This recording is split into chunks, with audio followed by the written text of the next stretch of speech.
Chilli powder అన్ని రకాల వంటలకు పచ్చళ్లకు సరైన chilli powder. No colour no chemicals. మా కంపెనీ మేమే డెవలప్ చేసాం. అలానే నేను మన శ్రీనివాసన్ కమల్ కన్నన్ వెళ్ళిన శంకర్ గారికి పరిచయం చేశాను.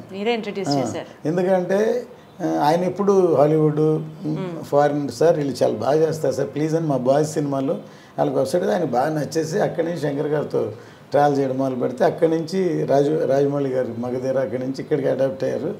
Maybe I'm feeling proud. ఎందుకంటే ఇవాళ నార్త్ ఇండియా కంటే సౌత్ ఇండియాలో టెక్నికల్గా అడ్వాన్స్గా వేరే లెవెల్ బాహుబలి, త్రిబులార్లు, లేకపోతే మగధీరాలు, లేకపోతే ఇప్పుడు హరిహర వీరమల్ లాంటి సినిమాలు టెక్నికల్గా అడ్వాన్స్గా రావాలంటే నేనే ఒక గ్రాఫిక్స్ యూనిట్ ఒక పెద్ద స్టూడియో పెడదామని ముందే ప్లాన్ చేసి హాలీవుడ్లో ఒక ఎక్విప్మెంట్ కూడా అప్పుడు అడ్వాన్స్ ఇచ్చాను నేను.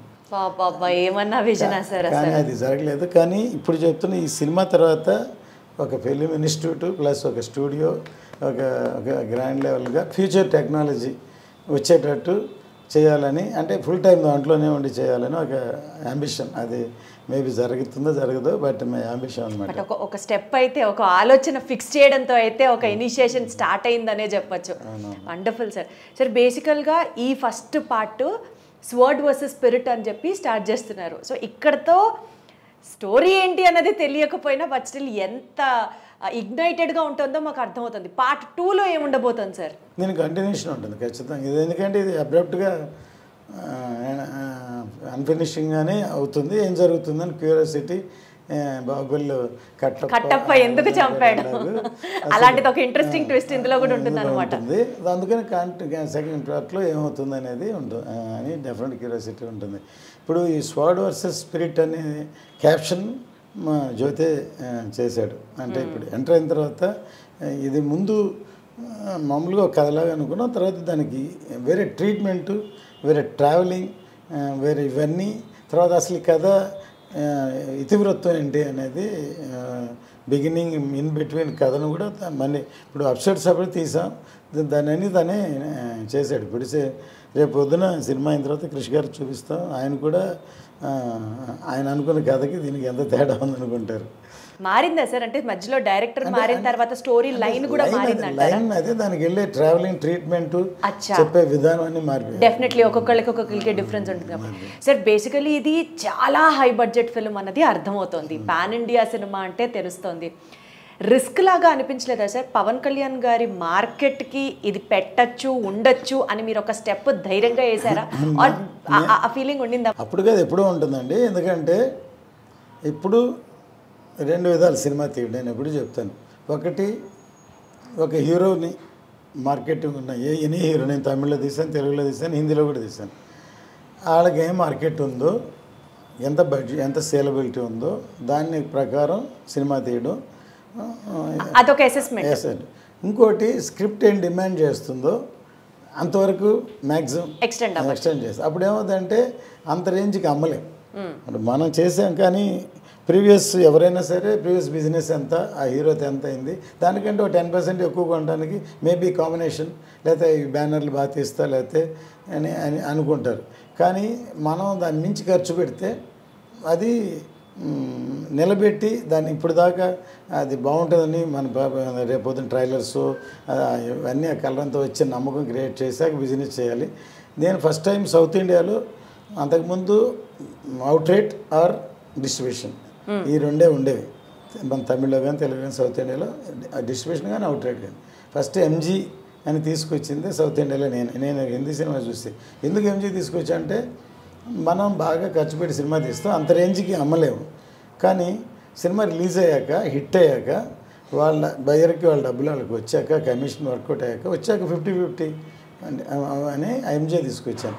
ఆ తర్వాత మన తెలుగులో ఇంకొక అడ్వాన్స్గా నేను చేయలేదు, ఎన్ఆర్ఐ వరకు వెళ్ళింది. ఎందుకంటే నాన్ రికవరబుల్ అడ్వాన్స్ కింద ఆ డిస్ట్రిబ్యూషన్కి ఇంకొక పరిమాణం.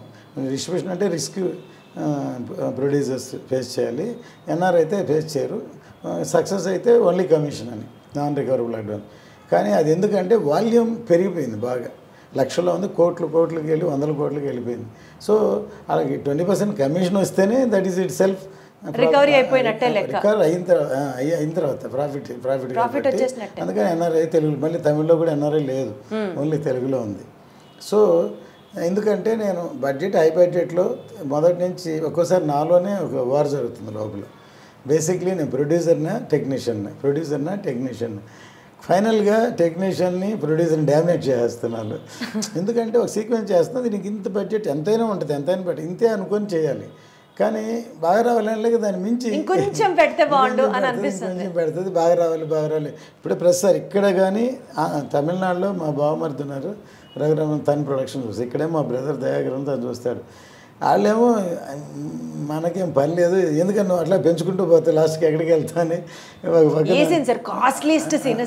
అంటూనే ఉంటారు. తర్వాత లాంగ్ ప్రొడక్షన్ అవ్వడం వల్ల మనం ఖర్చు పెట్టిన దానికంటే బేసిక్ ఇంట్రెస్ట్లు ఇవన్నీ ఏ ప్రాజెక్ట్కైనా అన్ని క్యాలిక్యులేట్ చేయాలి. కానీ నేను అవన్నీ చూస్తే భయం వేస్తుంది, ఇలాంటి సినిమాలు తీలేమన్నమాట.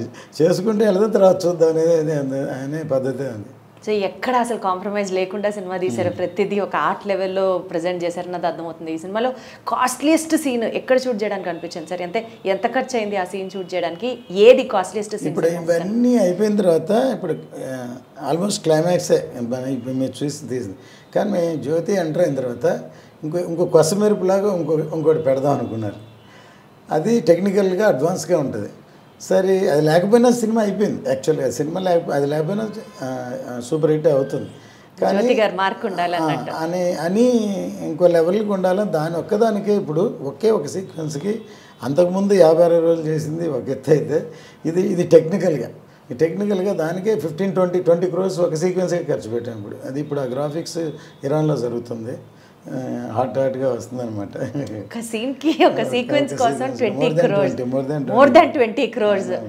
సరే, అసలు ఆ సినిమా మీద ఎక్స్పెక్టేషన్స్ ఆడియన్స్కి మీరు ఒక్కొక్క పాయింట్ చెప్తుంటే ఇంకా వేరే లెవెల్ వెళ్ళిపోతున్నాయి సార్. బేసికల్గా మీరు సాయిబాబా భక్తులు, ఆఫీస్లో చెన్నైలో సగం మీ ఆఫీస్ని టెంపుల్ కట్టించి ఇచ్చేశారు అని కూడా విన్నాం. ఈ సినిమా రిలీజ్కి సంబంధించి బాబాని ఏమైనా ప్రత్యేకంగా అనుకున్నారా సార్? ప్రే చేస్తున్నారా? నేనేంటంటే మన క్యారెక్టర్ అంటే నేను డివోషనల్ పర్సన్. మోర్ దెన్ 45 yearsగా నేను శబరిమల వెళ్తున్నాను. నేను ఇది కావాలి అది కావాలి కోరను. ఇప్పుడు అంతే కదా, మనం చేసుకుంటే వెళ్తాం. గాడ్ నమ్ముతాం కంటే వాళ్ళకి తెలుసు ఏం జరగాలి, ఏం చేస్తారు. God will bless us. ఇది కావాలి సార్, నాకు ఇది కావాలి, నా సినిమా హిట్ అవ్వాలి, నాదే ఆడాలి, ఇదే అవ్వాలి అని ఎప్పుడు అనుకోను. దేవుడిని చూసినప్పుడు అసలు కోరుకోవాలి అనిపించదు. ఆయన మూర్తిని సరిగ్గా చూడలేదు, చూస్తా అని అనిపిస్తుంది అనమాట. సో బేసికల్గా అంత బాధ్యత ఆయన మీద వేసేసారు, ఆయనే చూసుకుంటారు సార్. ఈ సినిమా గురించి ఇప్పటివరకు హైలైట్స్ మాట్లాడాం, బట్ ఆడియన్స్లో ఇంకాస్త ఇంక్విజిటివ్నెస్ ఉన్న ఇంకొక ప్రాజెక్ట్ మీ బ్యానర్ నుంచి 7G బృందావన్ కాలనీ Part 2 కూడా వస్తుంది అని రిలీజ్. అది కూడా చాలా స్పెక్యులేటివ్గా నడుస్తుంది, ఎప్పుడెప్పుడు ఏంటి అన్నది. దాని గురించి మోర్ దెన్ 50%, 60% అయిపోయింది.